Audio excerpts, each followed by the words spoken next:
just got busy. When the government system didn't respond quickly, they got busy, but the government agencies didn't know how to actually engage people and to coordinate those volunteers. I'm sure you know about the ecosystem, so I'll just flick over that. The Maori communities were very frustrated, both by the impacts of the accident itself, but also because of the failure of some of the government agencies to properly inform them, and they also just got busy doing things. They were concerned about the government really not responding in a way that engaged them, in the same way really that the public was concerned about not being properly engaged. So people just took it into their own hands. They got busy. Eventually, after a week or two, the government agencies worked out how to coordinate with volunteers, and people started working together much more. There was a lot of different kind of debris, as well as the oil itself, and we had therefore a whole lot of different people doing things. Now, the government agencies registered over 8,000 volunteers, but far more people actually turned out. People like myself, my family has land that was affected, not immediately close to the Rena, but way further up the coast, the Coromandel coast, and the whole community was out there. People who were normally pig hunters just turned up and started cleaning up, trying to deal with this stuff. But it's going on and on and on. This stuff is still arriving a year after it was, well, over a year after it was originally released. One of the things that happened was that the army was mobilised eventually. The contracted public sector, private sector, who were given some people to actually clean up, some people to take containers off the vessel, and so on, and regional government agencies were engaged. We had, however, systems operating above and below this immediate accident and clean-up thing, which was the government's economic strategy in disregard for the environment, which is very pronounced in New Zealand at the moment. And, for instance, the energy minister let a whole lot of tracts of areas for oil and gas exploration virtually the same week, I don't remember the exact dates, but about the same week as the Deep Horizon blowout. And it was like he was just giving the fingers to the community of concern about that too. We have very strict fiscal stringency at the moment, budget cuts to the conservation agencies, environment agencies, most agencies, including Maritime New Zealand, which was struggling with this major event, but meanwhile they put far more resources into the agency that was promoting oil and gas exploration. We had the community, the Maori community has cultural affiliations of kinship to the environment, which are very deeply embedded, and that carries a responsibility for the environment. The community, as you would expect, had intrinsic and other values and connections with the places. There's an issue of whether New Zealand's recently passed law actually fits with the system of international law and obligation. So we have some of these things. One of the things was that people were well aware, not everyone of course, but a lot of us were well aware of the repression and the damage that had happened in Agoni land. We were of course aware of the Deep Horizon blowout, and one of the connected conversations and concerns, of course, is the impact of burning this stuff if you do go and dig this stuff up and frying the climate. So New Zealand's, the RENA showed that New Zealand's immediate capacity to respond was in doubt, and it was already in doubt before RENA happened, but there's now a strengthened community and Maori and coastal community opposition. That's not to say all Maori communities oppose it. There are some who see oil and gas activities as an opportunity for economic advancement. But one of the things I need to say is that the areas where the government is promoting exploration and eventual exploitation are very deep, much deeper than Deep Horizon, probably twice as deep. So people see that as particularly risky. New Zealand is also a holiday at the beach, and this particular area is a strong holiday area. So it's a one-off event, but it's shown up inadequacies at a whole range of different spatial levels and political and policy levels. New Zealand hadn't ratified all the relevant MARPOL conventions, even though ECO and a number of other organisations had been on the government to do that, so that the ability to claim compensation is now quite limited for that particular RENA event. The agencies, I think, have done quite a lot of lesson learning around the how to respond and how to coordinate, but it's unclear whether they'll actually have the capacity to do that given the budget cuts. If we think about resilience, one of the things New Zealand has learned has been the fact that you can cope with one event, but from the Canterbury earthquakes that we had, we know that successive events, and you tend to hear so-and-so has had an earthquake, but actually this is an ongoing series of destructive events that erodes people's immediate ability to cope. We have a phenomenon in New Zealand called quake brain, which is that people can't concentrate, they're emotionally unstable. It has big social and personal impact. And in that case, in earthquakes, very lately insurance response, which I think means that we need to make sure there's money already available for these kind of events. And New Zealanders really, I think, started with this gung-ho idea that we could be resilient, but that it has become a myth. People are very, very fragile now. But one of the things that did happen was that a student organised in relation to the earthquakes what they called a student army, which was just all the students in the area piled in to help local residents.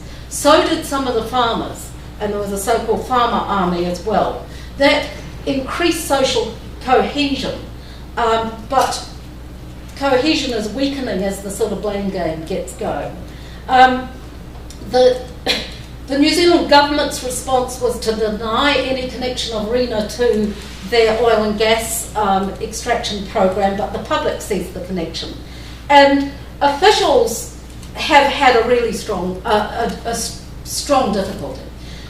Civil society knows that you can't rely on government, but that repeated events strain communities, and that's a particular concern for the coastal communities, which would be affected by further oil spills like, say, Deep Horizon or worse.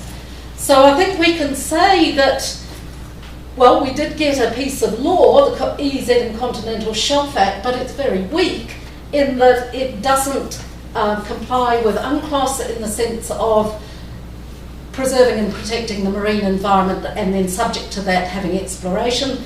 The Act says that you have to consider a whole range of things, including the economic benefits of the activity and the environmental effects, but there's no sense that your first obligation is to protect the environment. And indeed the Act is explicit that you can override environmental protection if the economic payoff is sufficient. So what might happen? Well, people may forget, but I doubt it. I think civil society will organise, and certainly the common cause between many in the Maori community and the rest of the community was already there, but it's been strengthened. We have elections in 2014. At the moment, this government is hugely popular, in fact, and the ecosystem may recover. We don't know. We're still waiting for information on that. And I guess there's a question of whether the international community will confront New Zealand government about the inadequacies of the EEZ and Continental Shelf Act. We know that resilience is lost in repeated rough seas, and this vessel broke up, and that could well be a metaphor for the community and for the environment. and indeed for the government's own oil and gas strategy. At the moment, the government is just pushing ahead. But I'd like to thank all of those of you who came and colleagues in ECO, plus, of course, the Resilience Alliance and Charlotte for organising this. Thanks, Kath. That was another very rich source of lessons being learned and still to be learned. Are there any questions?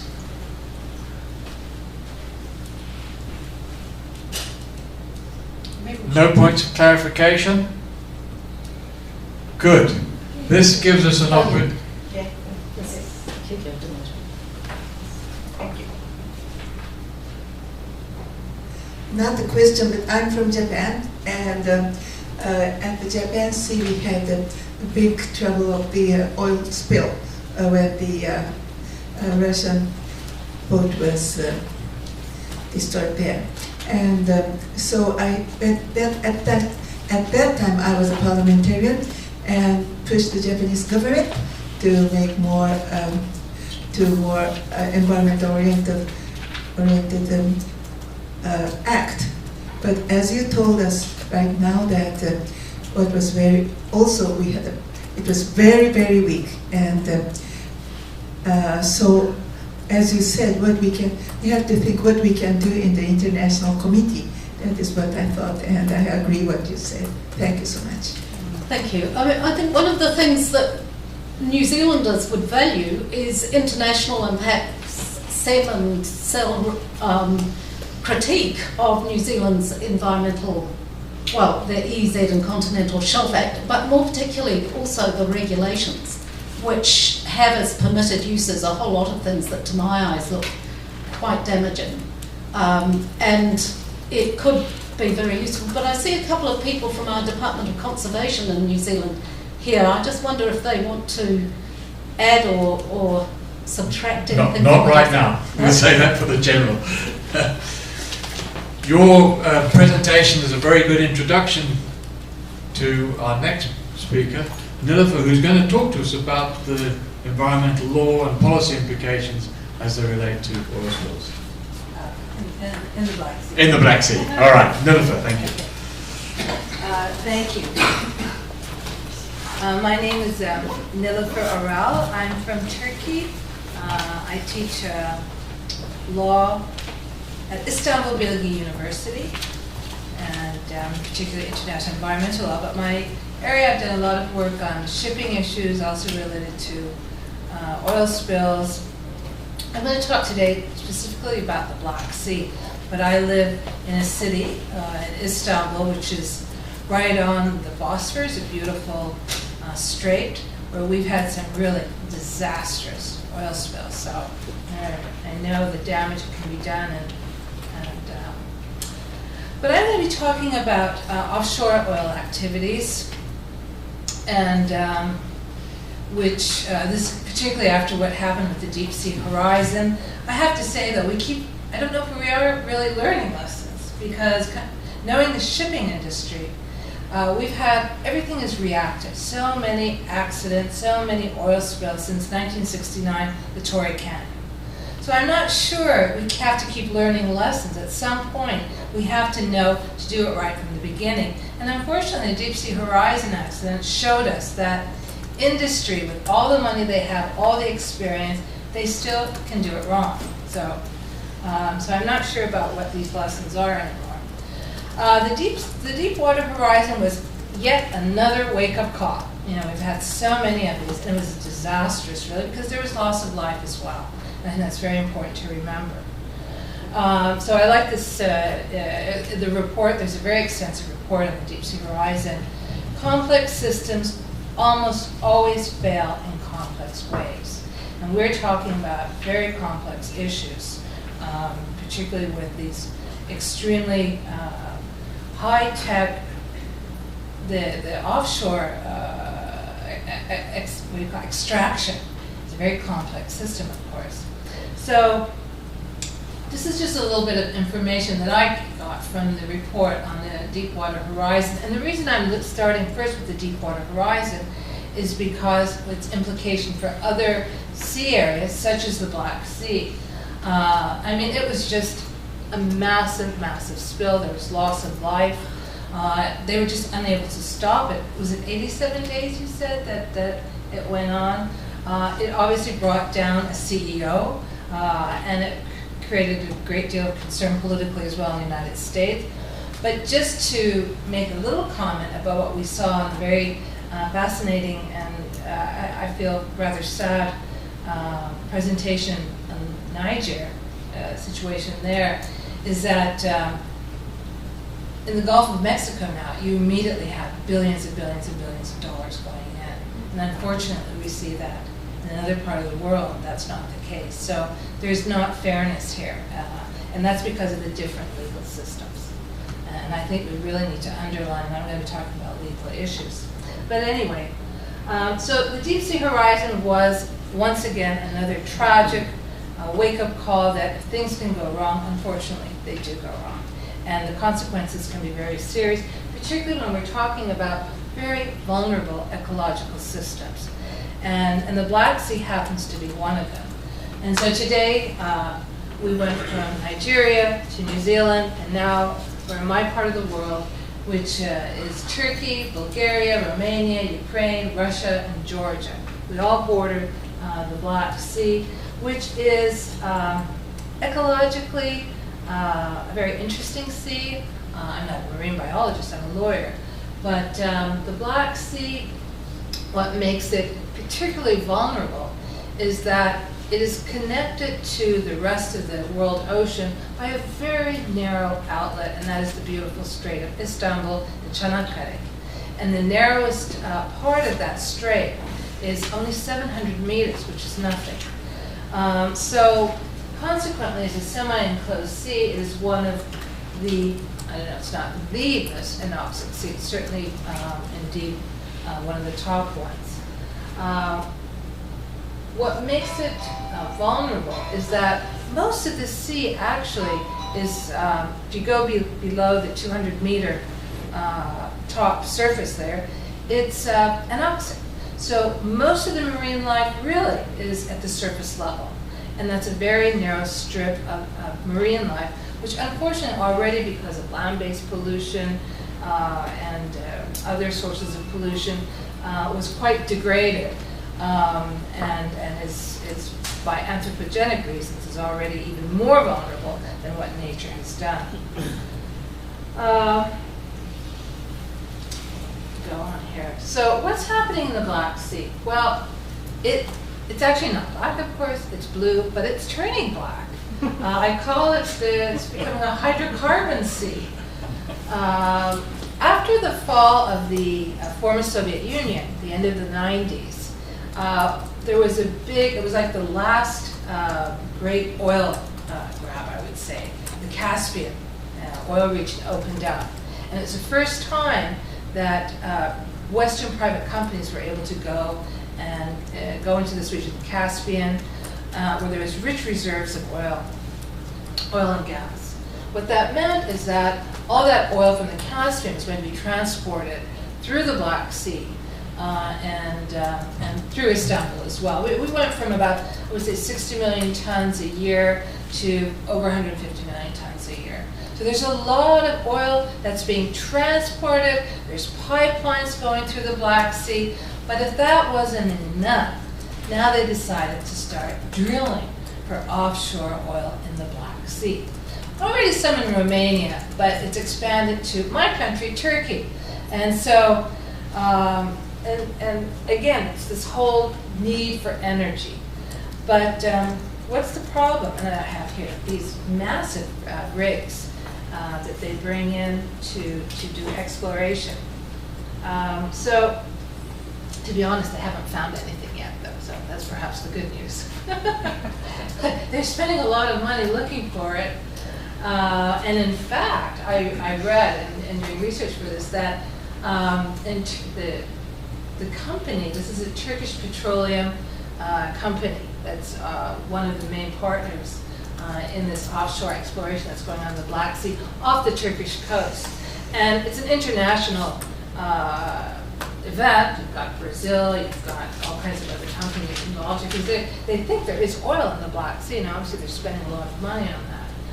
But it turned out that there was a pressure problem that was very similar to what happened in Deep Sea Horizon. And so, unlike the Gulf of Mexico, the Black Sea has it's very narrow, the outlet.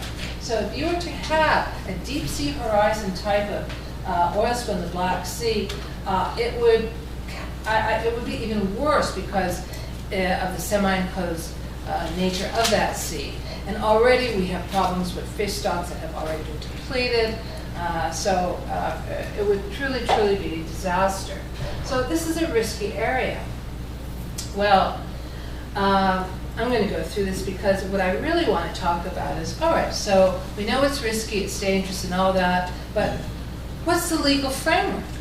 Let me tell you, it's interesting. Under Turkish national law, environmental impact assessments are required for almost all activities except oil drilling activities. Yeah. So, because that they decided is such an important issue, energy, they ask for environmental impact assessment, but it's not required. And so that's at the national level. But what I'm looking at is at more the regional and international